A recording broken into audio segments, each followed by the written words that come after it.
You met someone and your entire reality fractured. Not slowly, not gradually, but instantaneously, like lightning splitting a tree down to its roots. One conversation, and suddenly you couldn't remember who you were before them. One touch, and your nervous system rewired itself. One look and you saw yourself reflected back in ways that felt like coming home and falling apart simultaneously. Everyone around you thinks you've lost your mind, and some days you wonder if they're right. You've tried to explain what this connection feels like, but the words dissolve before they reach your lips because how do you describe experiencing someone at soul level when most people barely scratch the surface of what connection actually means? If you've ever felt like you were going insane from the intensity of recognizing someone, if you've experienced emotional and physical sensations that seem to transcend normal human connection, if you've known things about someone without being told, if you've felt their feelings in your own body, if you've been convinced this person is your twin flame only to watch the connection become the most painful experience of your life, if you've wondered whether you're crazy or cursed or cosmically punished for wanting love, then what I'm about to share will change everything you understand about why this happened and what it actually means for someone with your psychological depth. Carl Jung discovered something that will completely transform how you see these devastating twin flame connections.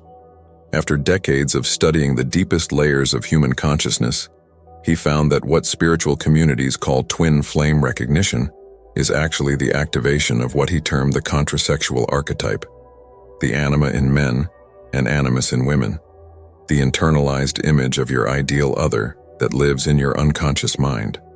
But here's what Jung found that nobody tells you about twin flames. When you meet someone who perfectly matches this internal image, when the external person aligns with your deepest unconscious template for ultimate union, it doesn't create the blissful merger that twin flame teachings promise. It creates psychological catastrophe. Jung documented that these connections hurt empaths so profoundly, not because you're doing something wrong, not because you failed to hold the right vibration or learn the right lessons, but because you're experiencing what he called the constellation of the self, a psychological event so powerful that it temporarily destroys your existing ego structure. Your sense of who you are, the identity you've been constructing your entire life, the boundaries between self and other that keep you functioning as an individual, all of this dissolves when you encounter someone who activates your deepest unconscious contents. You're not going crazy. You're experiencing a level of psychological activation that most people never encounter, and the intensity isn't evidence of pathology. It's evidence of depth. But Jung also discovered something that every empath in a twin flame connection needs to understand. The person who activates this experience isn't actually your other half or your cosmic counterpart or the one you've been waiting for across lifetimes. They're serving as what he called a projection carrier, someone whose energy signature matches your unconscious content so perfectly that your psyche throws your entire unlived self onto them. Every quality you see in them that feels essential, every depth you recognize, every way they seem to complete you, this is your own psyche showing you parts of yourself that you haven't integrated yet. The twin flame isn't showing you your destiny. They're showing you your own reflection in the most devastating way possible. Most people experiencing twin flame connections focus entirely on the other person, trying to understand their behavior, manage the connection, survive the runner-chaser dynamic, wait for union. But Jung would have told you that the other person is almost irrelevant to what's actually happening. This experience isn't about them at all. It's about you encountering your own unconscious contents projected onto someone who can't possibly hold them. Someone who might be completely unaware they're serving as a screen for your psyche's most powerful images. Someone who is probably running from the intensity, not because you're not ready for union, but because they're not equipped to be the container for everything you're projecting onto them. If you're beginning to suspect that your twin flame connection might be something entirely different than what you believed, if you're feeling simultaneously terrified and relieved by the possibility that this experience is actually about your own psychological development rather than an eternal romance, share in the comments just one word: seeing. Because Jung believed that the moment you begin seeing the truth of these connections is the moment you stop being possessed by them and start being transformed by them. The reason twin flame connections hurt empaths so profoundly is because they activate what Jung called the shadow, all the parts of yourself that you've been denying, suppressing, hiding from consciousness. Empaths spend their lives being attuned to everyone else's needs, performing emotional labor for others, suppressing their own darkness to maintain peace and connection. You've probably learned to be the healer, the giver, the one who understands everyone, the person who sacrifices their own needs to maintain harmony. You've built an identity around being good and intuitive and selfless. Then you meet your supposed twin flame, and suddenly, every quality you've been suppressing erupts into consciousness. You experience jealousy so intense it terrifies you. You feel rage at their unavailability that seems disproportionate to the situation. You become obsessive, checking their social media compulsively, analyzing every interaction, losing yourself in fantasies and fears. You manipulate and strategize, trying to manage their responses, control the outcome, make them see what you see. You experience neediness that feels bottomless, like you'll die if they withdraw. And you hate yourself for all of it because this isn't who you believe you are. But Jung would have told you that this isn't possession by darkness. This is your shadow finally having permission to emerge, because the twin flame connection cracked open defenses you've maintained your entire life. Everything you've been denying about yourself, your capacity for darkness, your need for control, your hunger for recognition, your fear of abandonment, all of this comes flooding into consciousness when you meet someone who activates your deepest contents. The twin flame doesn't make you crazy.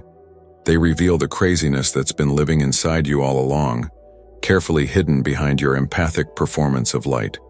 Jung discovered that empaths are particularly vulnerable to devastating twin flame experiences, because your gift for feeling everything means you feel this activation at intensities most people can't imagine.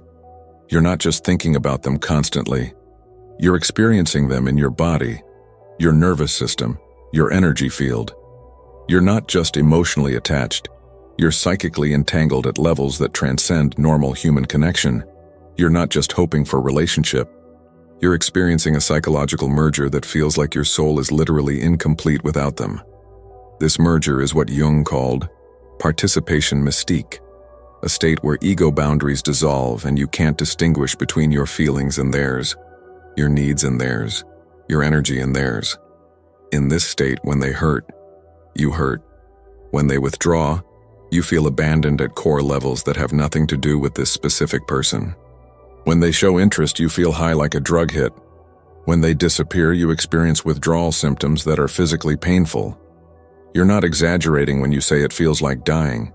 At the psychological level where this is happening, it is a kind of death. The death of your separate self into merged consciousness that terrifies both of you. But here's what Jung understood that transforms this from cosmic romance into psychological emergency.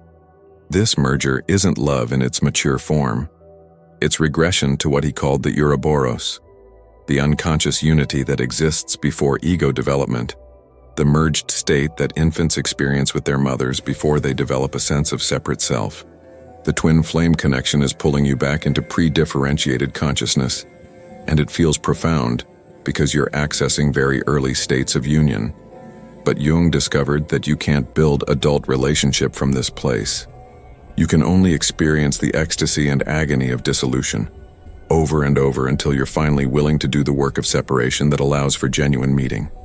Most twin flame teachings tell you that separation is temporary, that union is inevitable, that the pain is purging karma or raising your vibration. But Jung would have said that separation is the actual goal, not the obstacle to overcome.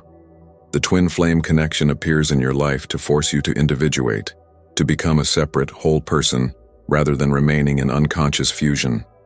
The pain isn't a test you need to pass to earn union. The pain is the signal that you're trying to force merger when your soul is actually demanding separation into wholeness. Think about the specific pattern of pain in your twin flame connection. It's not the pain of ordinary heartbreak or rejection.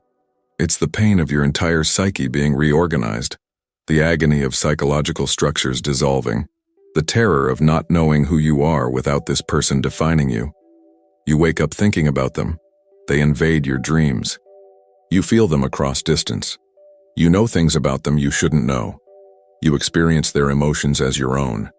This isn't romance. This is what Jung called psychic invasion, a breach of normal psychological boundaries that feels spiritual, but is actually symptomatic of undeveloped ego structure. Jung found that empaths with weak ego boundaries are most vulnerable to these invasive connections because you've never fully developed the psychological structures that would protect you.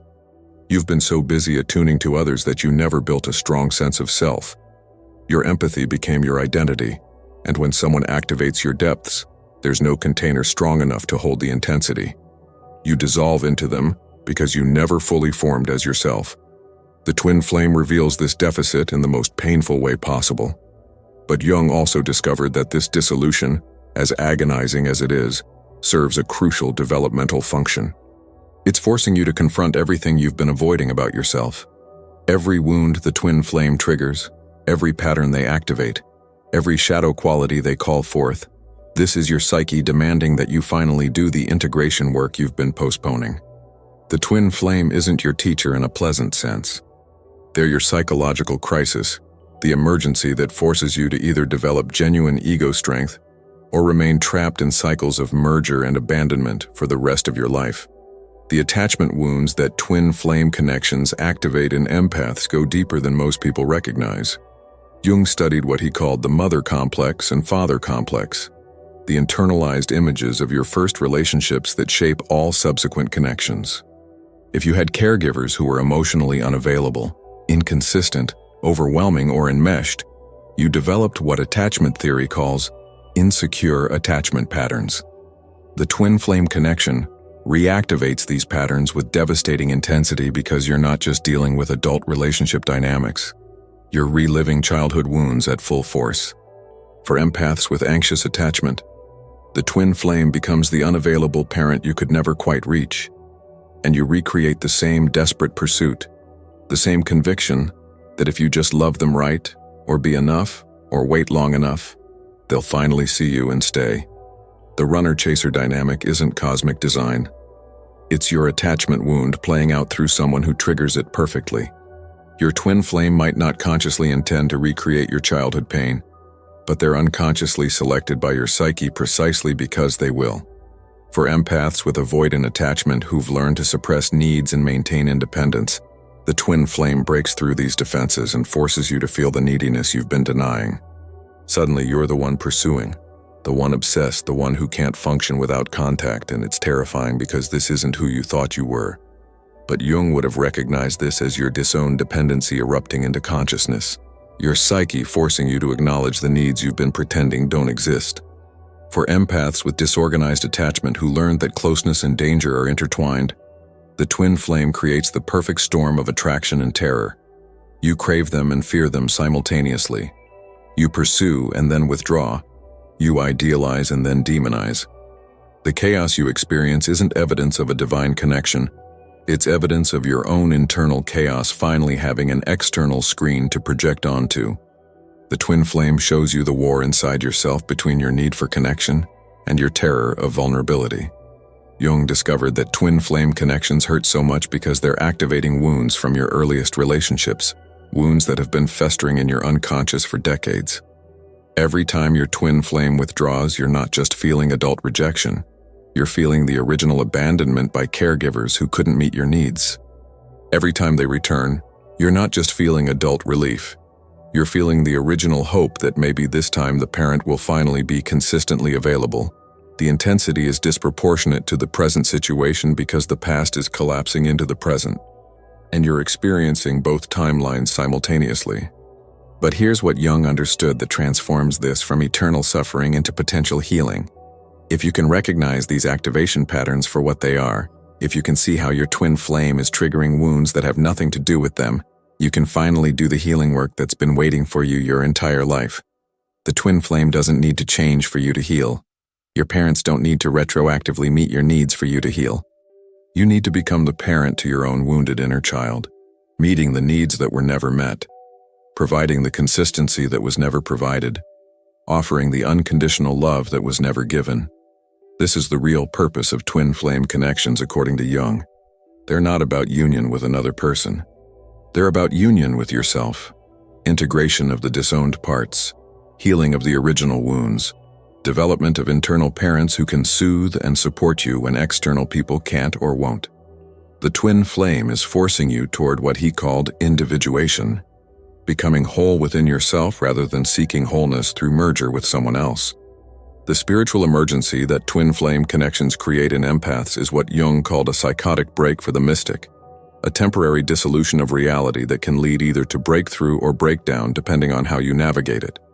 You're experiencing things that conventional psychology would label as delusions, believing you can feel someone across distance, thinking you have a telepathic connection, sensing their emotions without them telling you, knowing things about them you shouldn't know, experiencing synchronicities that seem cosmically orchestrated. Jung would have told you that these experiences aren't necessarily delusions. They're evidence that you're accessing what he called the collective unconscious, the transpersonal layer of psyche, where individual boundaries blur and you can perceive beyond the limited ego. Empaths with developed intuition can indeed sense things about others, can read energy, can perceive at levels that look psychotic to people operating purely from ego consciousness. Your twin flame might have cracked open your perceptual field so wide that you're accessing information most people can't process. But Jung also warned that this psychic opening is incredibly dangerous without proper containment. Most empaths experiencing twin flame connections have no framework for understanding what's happening to them. You don't know how to differentiate between genuine intuition and projection, between psychic perception and wishful thinking, between transpersonal connection and personal obsession. You're flooded with information and sensations and insights, but you don't have the discernment to know what's real and what's your wounded psyche manufacturing meaning where there isn't any. This is why twin flame connections make empaths feel insane. You're having genuine mystical experiences, accessing real depth of perception, while simultaneously being possessed by your own shadow contents and unhealed wounds. The genuine and the delusional are mixed together so thoroughly that you can't separate them. You feel them feeling you, but you also feel them rejecting you, and you don't know which perception is accurate. You sense they're your destiny, but you also sense they're your destruction, and both feel equally true. You're drowning in psychic information without the psychological structure to process it. Jung discovered that empaths in this state need what he called temenos, sacred container, a psychological framework strong enough to hold the intensity without either suppressing it or being destroyed by it. This usually requires working with someone who understands both the mystical and psychological dimensions of what's happening, someone who can validate your genuine psychic opening while helping you distinguish between perception and projection, between spiritual emergency and mental health crisis, between individuation and disintegration. But most empaths experiencing twin flame connections don't get this kind of support. Instead, you find online communities that feed your interpretations, telling you that everything you're experiencing is cosmically significant, that your twin is feeling everything you're feeling, that union is inevitable if you just hold the vibration. Or you encounter therapists who dismiss your experiences as delusion, who want to medicate you back to conventional consciousness, who can't hold space for the genuine mystical dimensions of what's happening while also addressing the psychological wounding that's been activated. Jung would have told you that you need both validation and discernment. Yes, you're experiencing something real and profound at transpersonal levels. And yes, you're also being possessed by your own wounds and shadows using mystical language to avoid psychological responsibility. Both are true simultaneously, and the work is learning to separate them, to honor the genuine spiritual opening while doing the practical psychological integration that prevents you from remaining lost in the experience. The runner-chaser dynamic that characterizes most twin flame connections isn't a spiritual test or karmic pattern. Jung would have recognized it as what he called an antiodromia playing out between two people, the principle that everything eventually swings to its opposite. The runner isn't necessarily less evolved or more fearful. They're simply occupying the avoidant position in the dance while you occupy the anxious position. But Jung discovered that these roles aren't fixed. If the chaser suddenly stops pursuing, they often flip into the runner position, suddenly feeling suffocated and desperate for space, while the original runner becomes the chaser, suddenly pursuing what they were running from. This flip reveals something crucial about twin flame dynamics. The pattern isn't about the connection between two specific people. It's about the internal dynamics each person is acting out through the relationship. you're not actually chasing them. You're chasing the parts of yourself they're carrying through projection. They're not actually running from you. They're running from the intensity of seeing their own shadow reflected back through your eyes. The entire dance is psychological projection playing out through two people, and it will continue until one or both of you withdraw the projections and do internal work. Jung found that the chaser position is particularly agonizing for empaths because it puts you in the role of the one who wants more, the one who's hungry, the one who's insufficient. This activates deep shame, especially if you've built your identity around being the one who gives rather than needs. Suddenly you're needy, desperate, willing to accept crumbs, settling for inconsistency, and you hate yourself for it because this isn't who you thought you were. But Jung would have seen this as your disowned dependency finally getting airtime, the neediness you've been suppressing erupting through the twin flame connection. The runner position, which some empaths occupy, is equally painful in different ways. You feel suffocated by someone's intensity, terrified of their need, convinced that letting them close will destroy you. You want connection but panic when they come close. You pursue when they withdraw, and withdraw when they pursue.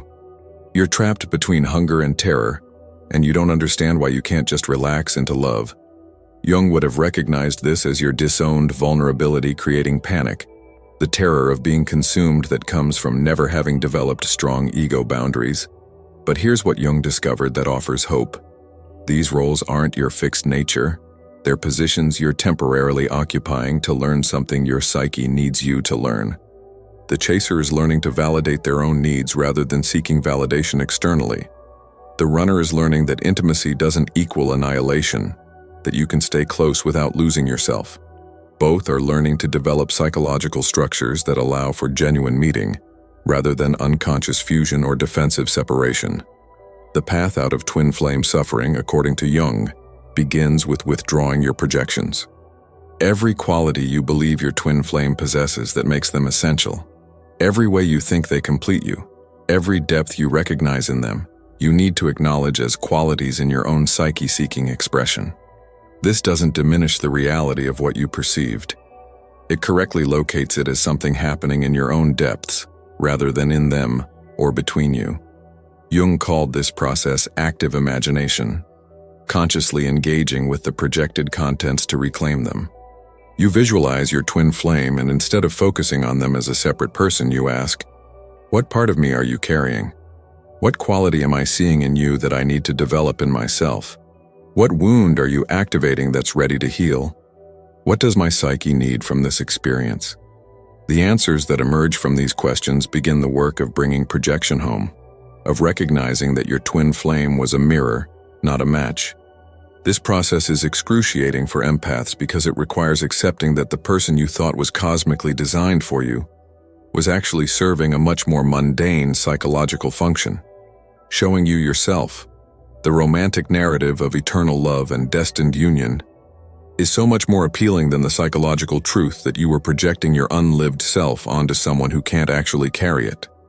But Jung understood that facing this truth is the only path to genuine freedom and eventual capacity for real intimacy with available people.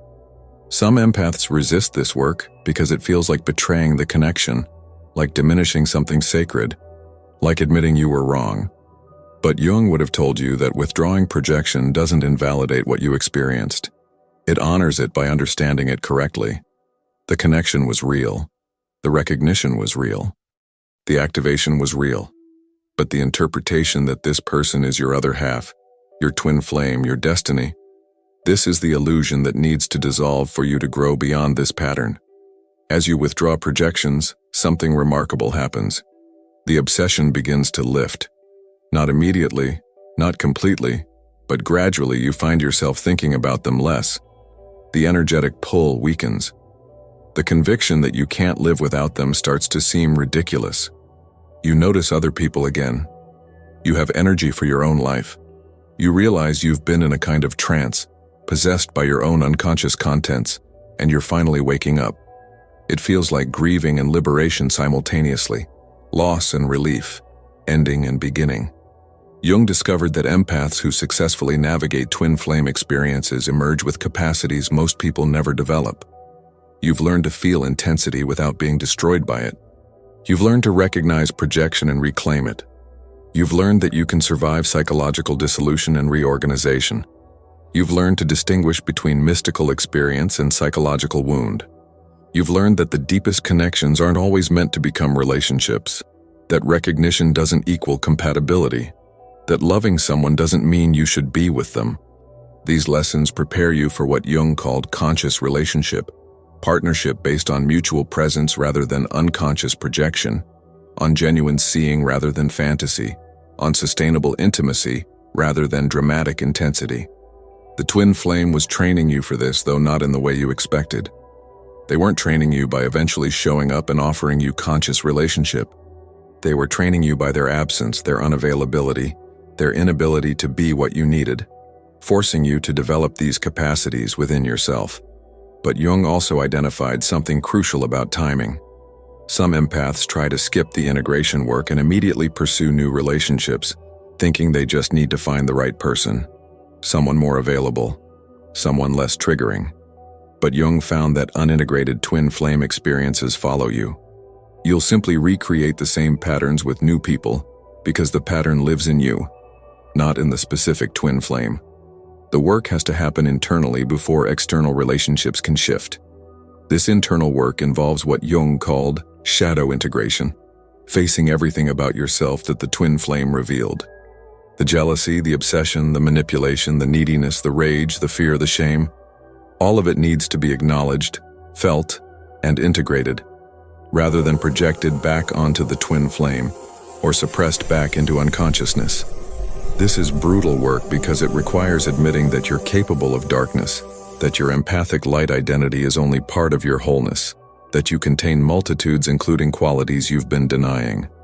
Jung found that empaths often resist shadow work because it threatens your self-concept as someone who's evolved, spiritual, empathic, good. But he understood that true individuation requires embracing your totality, acknowledging that you contain both light and dark, both generosity and selfishness, both wisdom and delusion, both maturity and wounding. The twin flame forced these contradictions into consciousness, and the work is accepting them as part of your humanity, rather than evidence of failure. As you integrate your shadow, you might notice something unexpected. Gratitude emerging for the twin flame experience.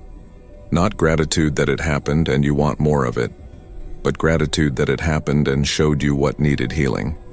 The person who caused you so much suffering was actually serving as an unwitting catalyst for your deepest growth.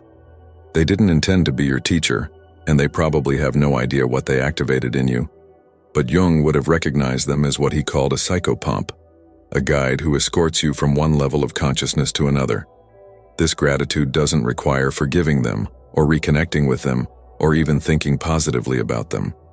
It's about recognizing that your suffering served a purpose, that your pain was composting soil where new growth is happening, that the experience wasn't cosmic cruelty, but cosmic precision, giving you exactly what your soul needed, even though it wasn't what your ego wanted.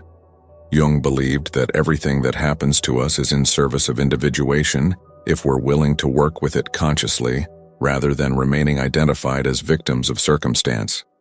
The final stage of healing from twin flame connections involves what Jung called the integration of the self, the emergence of a new center of personality that isn't based on merging with others or seeking completion externally. You develop what he called ego-self axis, a strong connection between your conscious awareness and your deeper nature, between your daily personality and your essential being. This axis provides the psychological stability that makes you less vulnerable to being possessed by future projections. Empaths with integrated self-energy feel different in the world. You're still empathic, still capable of depth, still able to recognize souls, but you're no longer permeable in ways that allow others to invade your psyche. You can feel someone without absorbing them. You can recognize someone without projecting onto them. You can experience profound connection without losing yourself in fusion. This is mature empathy, the gift without the wound, sensitivity without the suffering. Jung discovered that twin flame experiences, as devastating as they are, often serve as the catalyst that forces this integration. You wouldn't have chosen to develop this way, wouldn't have voluntarily signed up for this level of suffering, but your soul chose it because it's what you needed to evolve beyond unconscious patterns of relating. The twin flame wasn't your reward for spiritual development. They were the crisis that demanded spiritual development. They weren't the destination. They were the crucible.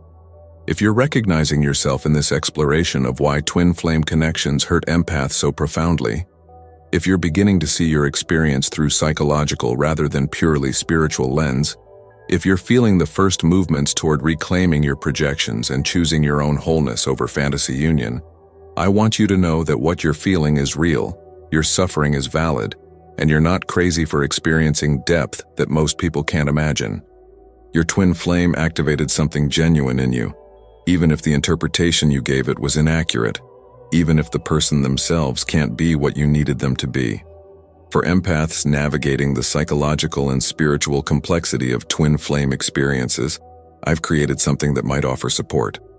It's called Your Pain Was Not in Vain, a Jungian guide to transform the pain of impossible love into self-knowledge and inner strength. It's a gentle 30-day journey specifically designed for people who've experienced the kind of profound activation that twin flame connections create, helping you distinguish between genuine mystical experience and psychological projection, between spiritual opening and unhealed wounds. It includes exercises for shadow integration, projection withdrawal, and developing the psychological structures that prevent future possession. If you're ready to transform this experience into wisdom rather than carrying it as unprocessed trauma, you'll find it linked in the description. It exists as an offering for when you're ready to honor what happened while choosing to grow beyond it. The truth about twin flame connections is both simpler and more complex than spiritual teachings suggest. Simpler because it's primarily a psychological phenomenon. Projection of unconscious contents onto someone who matched your internal template. More complex because genuine mystical experiences can occur within projection. Real psychic connection can coexist with psychological wounding, and the path through requires holding both realities simultaneously, without collapsing into either pure skepticism or pure mysticism. Jung would have told you that your twin flame experience was real and profound, and also that it was primarily about you, not about them or about a destined romance. Both can be true. The depth you felt was real. The recognition was real. The activation was real. But the belief that this person is your other half, that union is inevitable, that the suffering serves a romantic purpose, these are psychological defenses against the harder truth that you're being asked to become whole within yourself rather than remaining split into seeker and sought. The empaths who successfully transform twin flame experiences into individuation, rather than remaining trapped in eternal waiting, develop what Jung called psychological androgyny, the integration of masculine and feminine within themselves. You're no longer seeking your other half because you've become whole. You're no longer waiting for someone to complete you because you've completed yourself. You're no longer hoping for union with your twin because you've achieved union with your own depths. This is the real goal of the twin flame experience, though it's rarely the one you expected or wanted. If this exploration has helped you see your twin flame experience differently, if you're feeling the painful relief of understanding what actually happened versus what you believed was happening, if you're ready to honor the activation while releasing the fantasy, share in the comments what quality you recognize you were projecting onto your twin flame that actually lives in you. Because naming your projections begins the work of reclaiming them, and your willingness to do this work publicly might give another empath permission to do the same. And if this journey into the psychology of twin flame connections has resonated with your experience, please subscribe so we can continue exploring these depths together, and share this with someone who might need to know that they're not crazy, just deep, and that their suffering can become their liberation if they're willing to see it clearly. Thank you for having the courage to question the narratives you were given about your twin flame experience. Thank you for being willing to consider that psychological truth might be more useful than spiritual fantasy, even though psychological truth is less romantic. Thank you for loving deeply enough to experience this level of activation, and thank you for becoming conscious enough to transform it into growth rather than remaining possessed by projection. Your capacity for depth is a gift, and learning to understand it through both mystical and psychological lenses is how you honor that gift without being destroyed by it. Until we meet again in the next exploration of what it means to love at depths most people never access.